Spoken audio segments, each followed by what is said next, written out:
It's Wednesday night after a long day, and the last thing you want to do is cook dinner from scratch. But you still want a satisfying, tasty meal without the guilt? Enter your freezer's sidekick, Cauliflower. From thin and crispy cauliflower crust pizzas to all-natural white meat chicken tenders and more, Cauliflower is gluten-free always, satisfies every craving, and is ready in minutes. Cauliflower is available in freezer aisles nationwide. Visit eatcauliflower.com/where-to-buy to find a store near you. You're listening to Missing Persons, brought to you by AbJack Entertainment.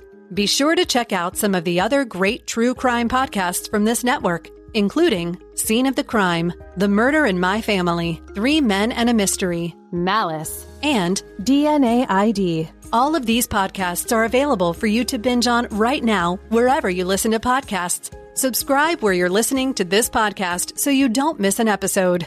The views and opinions expressed by guests on this podcast do not necessarily represent those of the podcast, its creators, or sponsors. If you would like to discuss a missing persons case on this podcast, please be sure to visit missingpersonspodcast.net. This episode may contain unsettling or disturbing subject matter. Listener discretion is advised.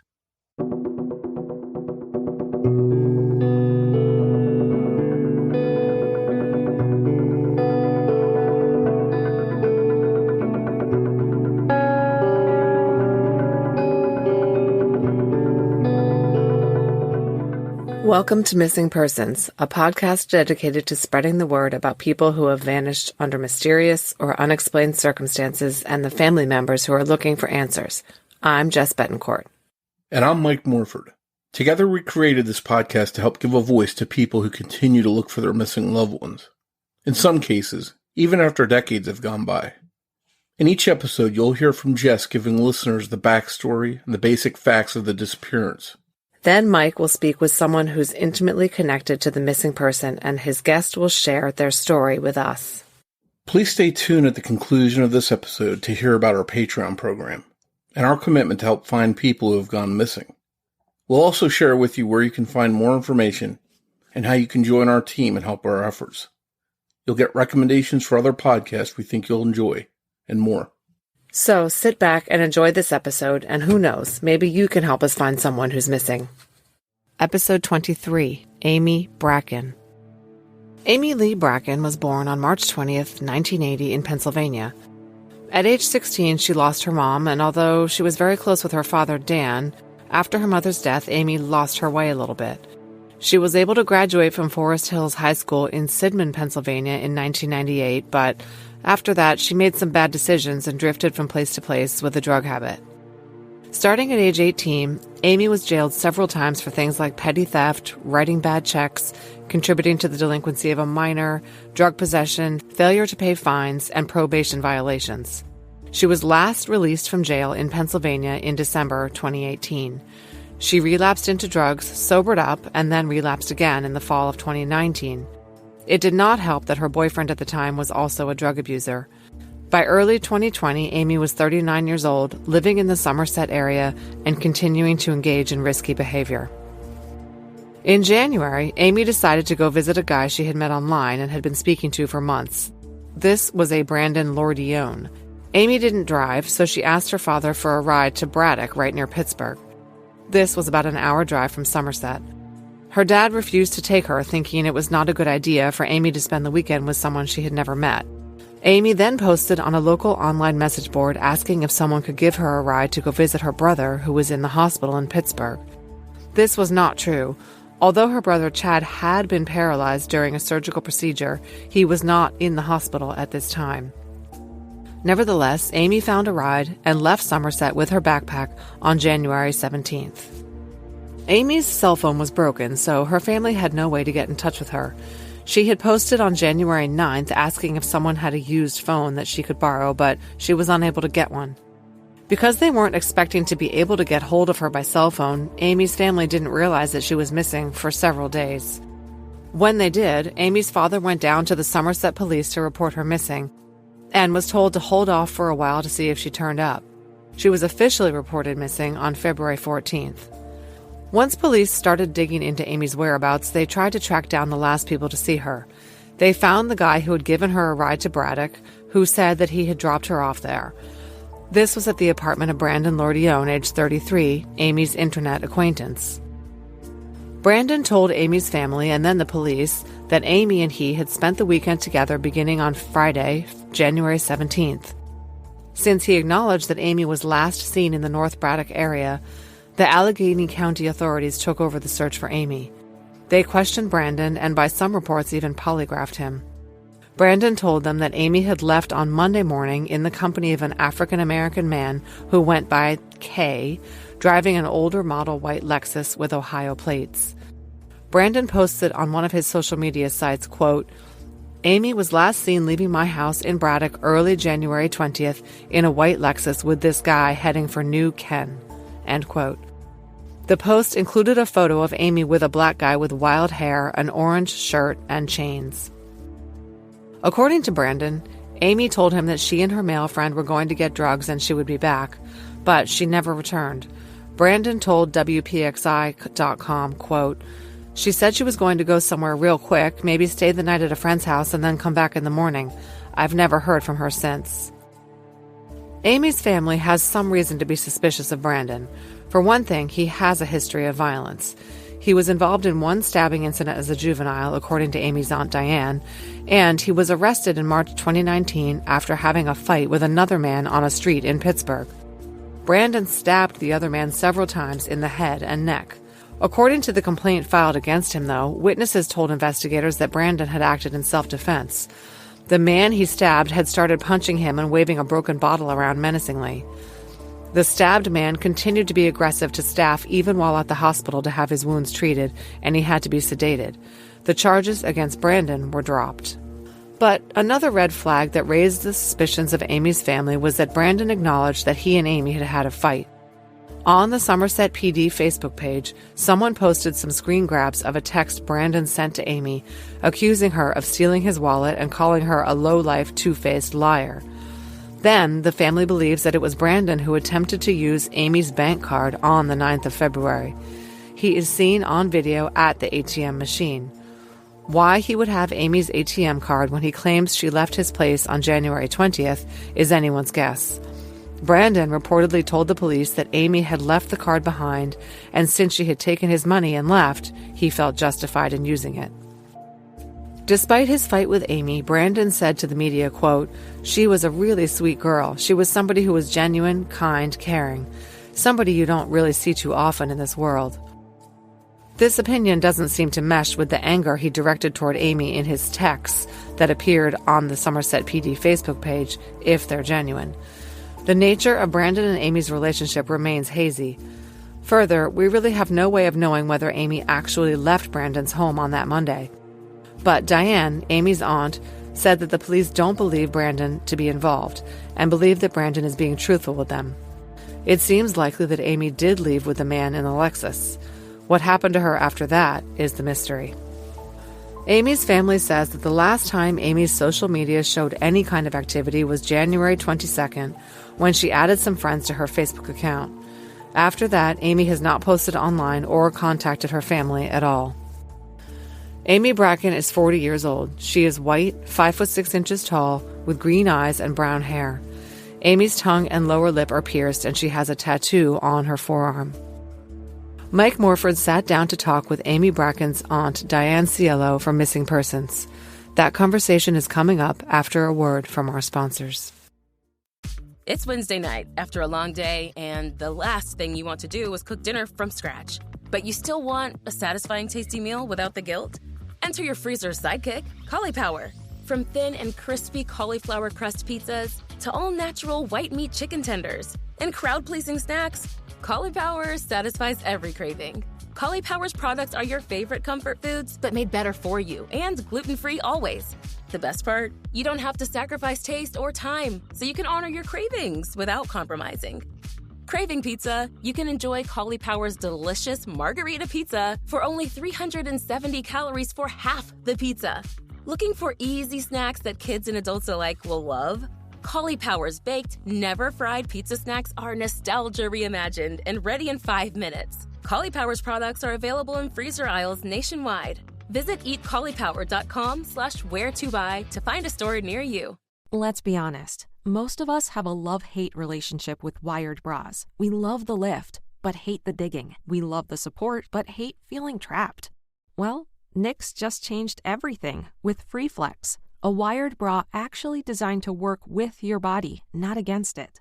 FreeFlex features a revolutionary flexible wire that moves when you move, bends when you bend, and keeps everything exactly where you want it. No poking, no stabbing, no constant readjusting, just freedom to move. It also has a demi-cup shape for a natural lift with a lower neckline that flatters in everything from V-necks to dresses. And because it's from Knix, it's available in sizes for every body. Experience the first wired bra you'll actually want to wear all day. Visit Knix.com for 15% off your order with FreeFlex15. That's KNIX.com, code FreeFlex15 for 15% off. Knix.com.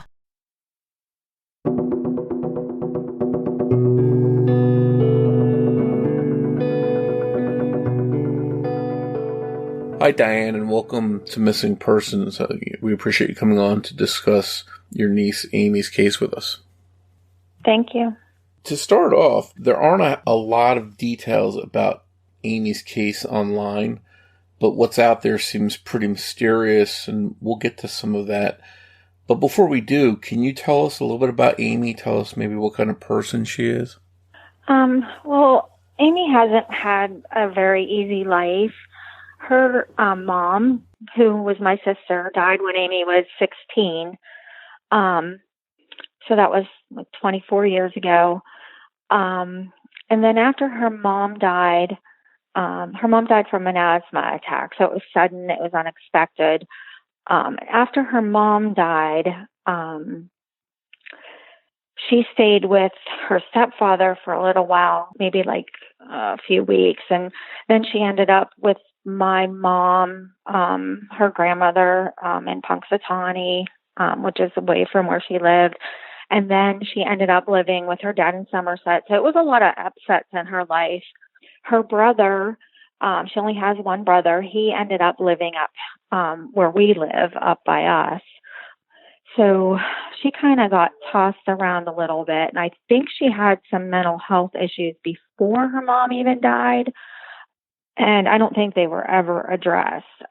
When she was 18, she ended up getting in trouble with the law for, I don't know if she stole the CDs or she borrowed them from a girl and wouldn't give them back, but she ended up in trouble with the law then, and ended up in jail several times with unpaid fines, things like that. And then as she got older, she did get in trouble with drugs. Most of the time that she went to jail, though, was for the unpaid fines. It was like they kept picking her up because she didn't pay the fines. She had a very poor work history. And I think that goes back to the mental health issues that weren't addressed. And then being in and out of jail, she never had really a very good permanent residence or place to call home. As of recently, I'd say the summer of 2019, she had been drug-free and she was doing pretty well. And then I think her dad said that she slipped up like maybe in the fall of 2019, when she went out with this guy who was a drug user, and then she started again. So up until that time, she had been clean, had been doing well. She was often homeless. She had a hard time with, daily living skills, like managing money. I think there were a lot of issues surrounding her. I think she was stunted at 16, basically when her mom died. So she did live a transient life. She wasn't perfect. She, would steal from people at times.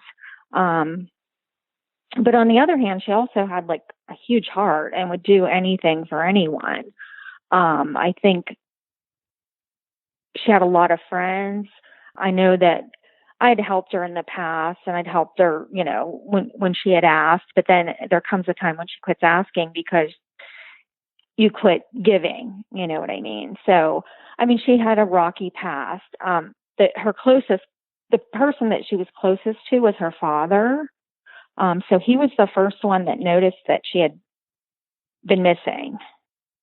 It sounds like a lot of what happened to her and how things unfolded for her in her life maybe could be tracked back to losing her mom that might have just altered her life course. It's not an excuse, but it seems like when she was 18, she went directly to jail. And I'm a counselor, so I know, counseling in jail is pretty limited.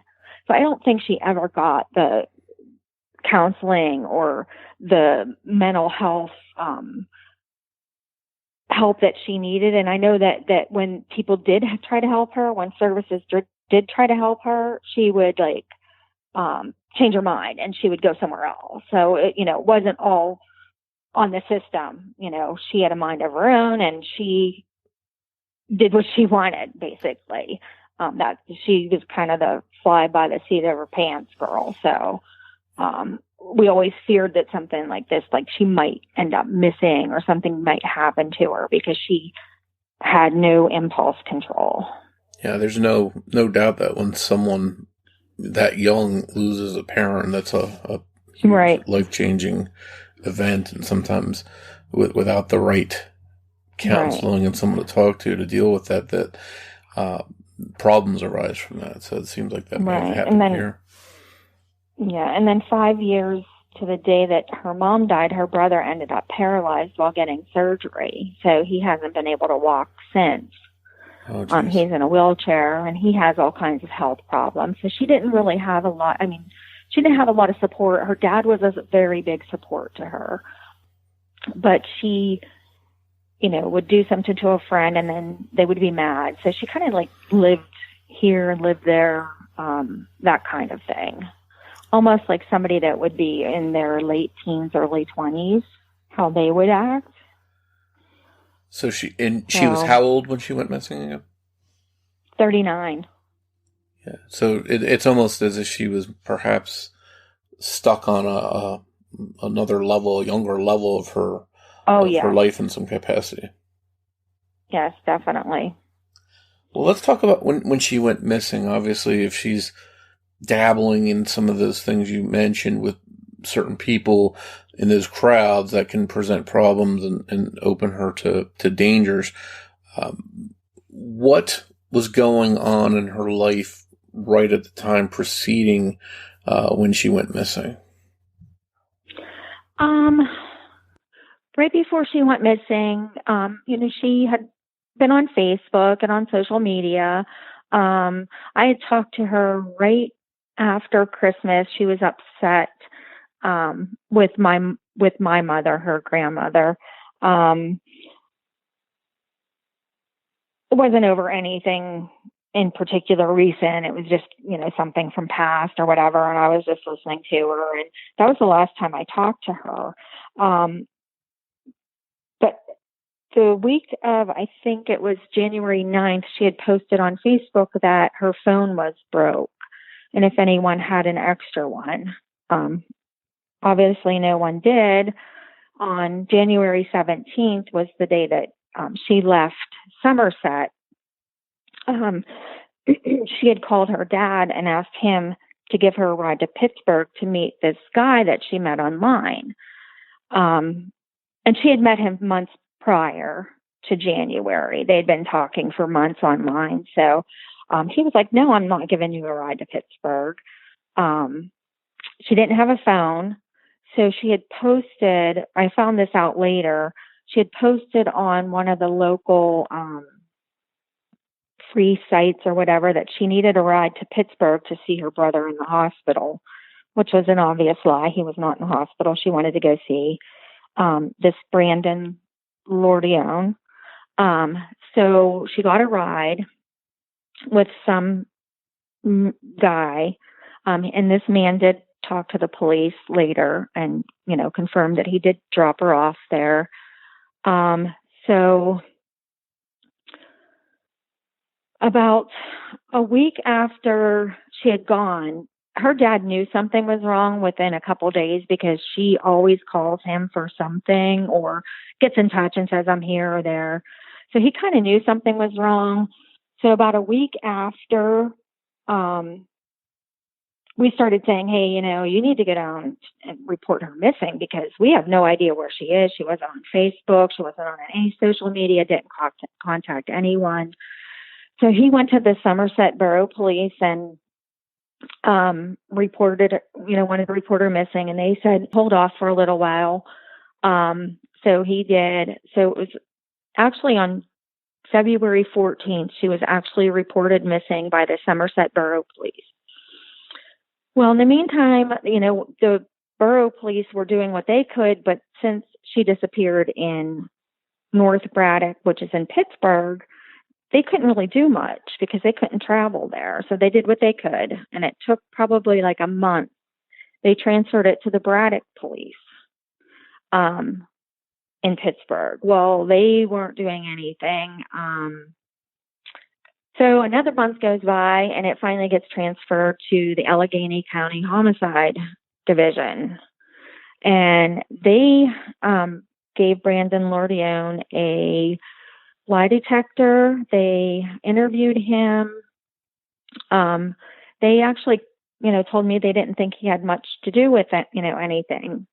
I know that somebody was seen online using her bank card in February, I think it was February 9th, almost a month after she had been missing. And when, the video was viewed, it was Brandon on there. And he had said that, well, she had left it behind and she took my money and we had a fight. And so Brandon had told the police that she had been there from Friday till Monday. Monday morning, she left with a man to get drugs. He was African American, driving a old white Lexus with Ohio plates. The police said that they could put her at his house trying to, I don't know if it was FaceTime him, and I don't know whose phone. They said that, they couldn't tell whose phone it was from. And that's all the information that we have. It's Wednesday night after a long day, and the last thing you want to do is cook dinner from scratch. But you still want a satisfying, tasty meal without the guilt? Enter your freezer's sidekick, Cauliflower. From thin and crispy cauliflower crust pizzas to all-natural white meat chicken tenders and crowd-pleasing snacks, Cauliflower satisfies every craving. Cauliflower's products are your favorite comfort foods, but made better for you and gluten-free always.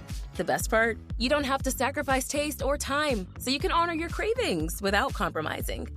Craving pizza? You can enjoy Cauliflower's delicious margarita pizza for only 370 calories for half the pizza. Looking for easy snacks that kids and adults alike will love? Cauliflower's baked, never fried pizza snacks are nostalgia reimagined and ready in 5 minutes. Cauliflower's products are available in freezer aisles nationwide. Visit eatcauliflower.com/where-to-buy to find a store near you. Let's be honest. Most of us have a love-hate relationship with wired bras. We love the lift, but hate the digging. We love the support, but hate feeling trapped.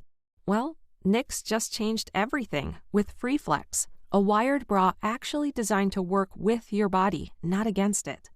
FreeFlex features a revolutionary flexible wire that moves when you move, bends when you bend, and keeps everything exactly where you want it. No poking, no stabbing, no constant readjusting, just freedom to move. It also has a demi-cup shape for a natural lift with a lower neckline that flatters in everything from V-necks to dresses. And because it's from Knix, it's available in sizes for every body. Experience the first wired bra you'll actually want to wear all day. Visit Knix.com for 15% off your order with FreeFlex15. That's KNIX.com, code FreeFlex15 for 15% off. Knix.com. Is it that the police are, because they're trying to keep some stuff secret about what they've got and what they don't have, is that why they haven't shared more with you? They told me that that's all they have, that they don't have, they checked out all of the leads that they had. I mean, we discussed other leads and they've checked them out. There was, no leads. They said they got the case way too late. I know in the beginning when trying to get the video even, was hard for the police because it was Somerset, and they checked her bank records. They weren't used after February 9th when Brandon tried to use it, and they haven't been used, they weren't used since that time. So that's where we are. That's it. There's not many answers and a lot of questions still remaining.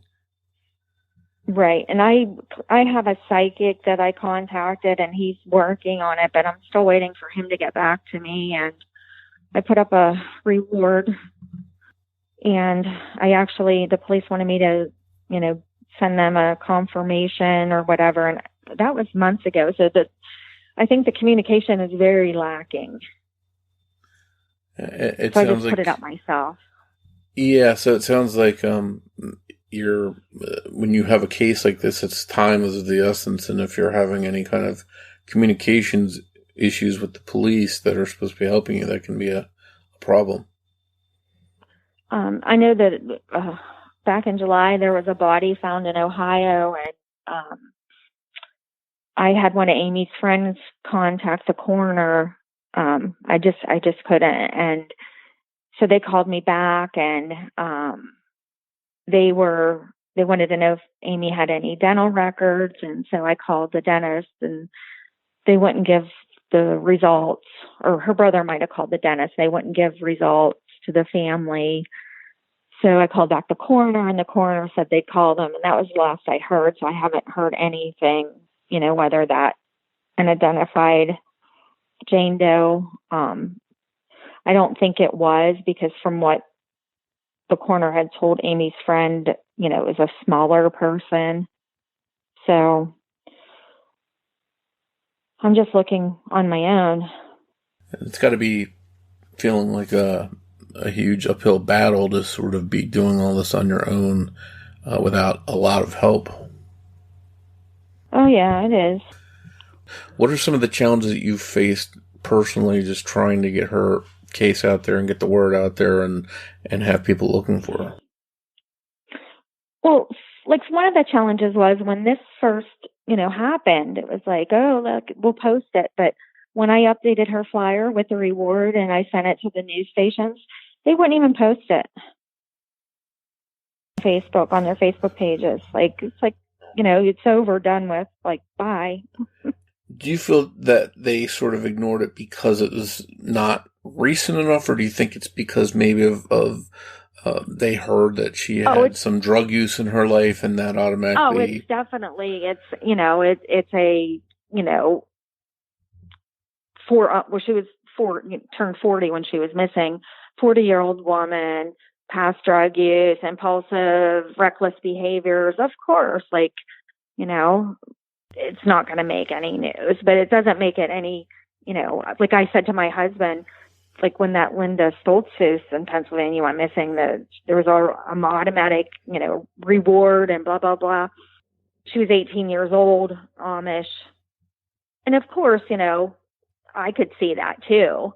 But Linda Stoltzfus herself would say, hey, Amy's a child of God too. Sure. In my opinion. So all lives are important when someone's missing. Right. They all have families, exactly. No matter what their social or economical background is, or if they're right, have some substance abuse history or whatever. People have families. They want to know that everything that can be done is being done. Right. What do you anticipate doing next, or trying to do next, to try and continue to get that word out? Well, I'm waiting on the psychic. We don't even have a place that we could even search for her. We couldn't even go out and search. I know the police, the Allegheny County Police did say that they searched abandoned houses by Brandon's house, and they put up flyers in that area. But the area that I live is probably in an hour and a half north of where Amy went missing. So it's not like I'm real close. Like it's in the city and I live out in the boonies. So it's not like a real close area, and we don't even know where we could begin to look. Yeah, and it sounds like the crime scene or the place to look for clues could be anywhere between Pittsburgh and Ohio, possibly. Right. And so my only plans are, to continue to, search online, continue to share her flyer. I don't, I have no clue what else to do. And have you started any kind of Facebook pages for her? Oh, and I also have, I have a relative who's a private detective who's also on it. Oh, that's a great tool to have, someone like that you can call on to help you out in your search. Yeah, so. But again, he'll probably face some of the same challenges that you exactly. faced, is where to begin and where to start looking. It sounds like that the best lead may be this white car, this man driving this white car. Were they able to learn any more details about the man or the car? Any clues as far as that goes? Well, I was able to actually talk to Brandon before the police got involved, because they weren't involved and we weren't getting any help. And I messaged him on Facebook and said, where's Amy? And right after she was reported missing, he got back to me. And we were having, we had a short conversation. He said she was there and she left and they had a fight over drugs and that she went to get more. He said that, that she left in this, car with him. He also told my cousin that this guy went by the name K. Just K. I don't know if Amy actually knew him or not. But the police did say that after Amy went missing, between the 17th and the 22nd, when she was last heard from, she did add people on to her Facebook account. So I was like, hey, there they are. Who are they? And they can't tell who added her, they said, so, or who she added as friends. I know that I've made posts on her page, about dental records, and it has been removed. So somebody has access to her account. And you're not able to tell if who's removing that or if it's her or someone else? No. I can't tell who's removing it. It seems like with technology between Facebook and the police, they could be able to determine where that access is coming from and who's potentially accessing the account. I guess they said they couldn't, so. That's disappointing. That's where we are. Basically, you don't have much to work with. How hopeful are you that you're going to hear from her or see her again, or that someone is going to come forward with information? Do you remain positive and hopeful that somehow you'll get some answers? Yes, I remain positive. The police said that, sex trafficking is a big thing. And even though she's, not the age that you would think, it does happen. And, that's out there.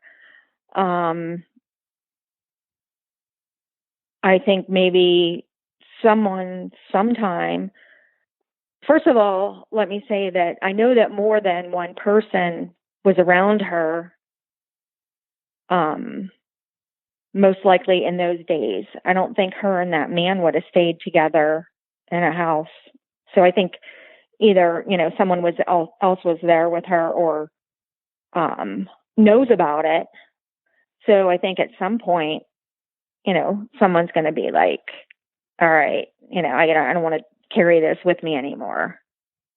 And is going to say something to someone else.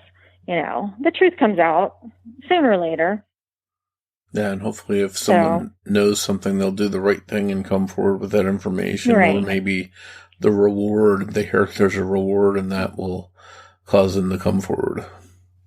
Right. I mean, I think that's like a heavy burden for for anyone to carry around. I mean, you'd have to be pretty cold-hearted to, you know, just let the family go not knowing. And I know it happens, but I don't know how people do it, you know, especially if they're not the ones that did something to Amy, that they're just aware of it. Like, you know, how do you carry that? It sounds like the police are limited on what they can do as well, but are there things in your mind that you think could have been done or should have been done that haven't been done yet? Well, I honestly don't know how much the police have done. So I know that they did look at her Facebook account. I know that she met Brandon on that Meet Me website. I'm not sure if they ever checked that out. I know they never checked out Brandon's computer. I don't think Brandon said his phone broke and he was using Wi-Fi, so they couldn't track his calls for that. I just saw these things like, wow, that's really convenient. Yeah, so there's a lot of things I would have done, you know. But, you know, it just months, I guess the police asked if they could go in the first time that they went to Brandon's house, and they said no because it was messy.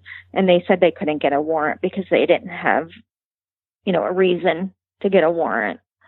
So that never happened. And that's just the law. I mean, you can't break the law. So. Sure. And you did mention earlier, if I'm not mistaken, that the police did say in their opinion that they felt he was being honest. Yes, they felt he was being honest. That he was totally forthcoming. That he passed the polygraph. Yeah. So, like, you know, what do you say to that? Yeah. Well, if he is telling the truth and being honest, again, we go back to the man in the white car. We have an African-American man in a older white Lexus that may use the name K. Someone out there, someplace, would have to know this person. Maybe they work with them. It's a family member.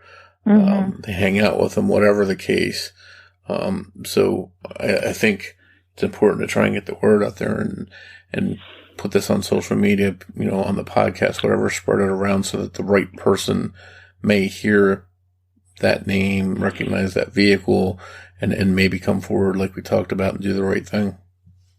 On the other hand, I've had a lot of psychopathic people look at me and tell me something that I would have believed, you know, and it was a lie. So when you do counseling, you learn to discriminate. So, you know, I didn't interview Brandon. I don't know, you know, I wasn't there, but it happens. People pass polygraphs all the time and they're liars. So yeah, I don't know. And again, I don't want to speak for you. It sounds like you may have some doubts about his story and his account. I have some doubts. And I wouldn't be human if I didn't. You know, I mean, she went there. He used her card. They had a fight. She disappeared. Amy doesn't leave anything behind. She's transient. She carries everything with her. That was one of my sticking points. But God forbid, I would not want to accuse an innocent person either. So I am not by any means saying that he's, you know, guilty of anything. Because it's just as likely that someone came along, picked her up, took her to get drugs. Like, both scenarios are plausible. And he hasn't been charged with any crimes or anything. Oh, yes. Yeah. He had been charged with, and I talked with him about this, and he said that they were dismissed charges, but one happened when he was a juvenile for stabbing someone, and then one happened in 2019 where he stabbed someone, but I think he said it was waived for self-defense. So, yeah, he has a violent history. Well, that's definitely trouble. Sounds like if you have to question his character, at the same time the police think that he's being truthful. So where do you go from there? That's going to be a tough situation to be in. Right. And I'm not, like I said, I'm not trained as a police officer.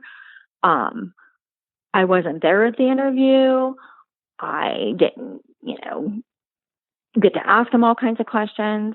And, and I couldn't. They asked me, not to talk to him again because they didn't want to, jeopardize the case if something came out later. And I was like, sure. But at the beginning when I contacted him, it was because we